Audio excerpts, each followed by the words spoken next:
Ang kwento ng baboy ramo at ang lobo. Takang-taka ang lobo ng Mat-Anawan ang mabalasak na baboy damong kinakaskas ang mga pangil sa matigas na punong nara. Hoy, baboy damo, bakit parang hinahasa mo ang mga pangil mo? Mga pangil ang sandata ko sa alinmang labanan. Ayokong matulad sa karanasan ng marami nating kaibigan. Mga karanasan.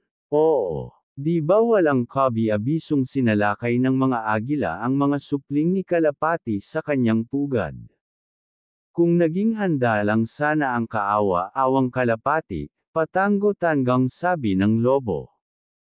At di ba walang awang nilusob din ng tigre ang nagsisikaing tuta ng kapapanganak pa lamang na inang aso sa ilalim ng puno ng nyog?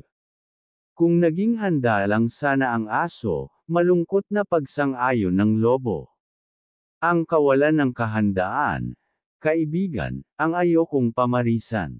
Itatanong mo pa ba kung bakit pinatatalim ko ang aking mga pangil? Hindi na. Alam kong natuto ka sa mga karanasan ng iyong kapaligiran. Tama ka.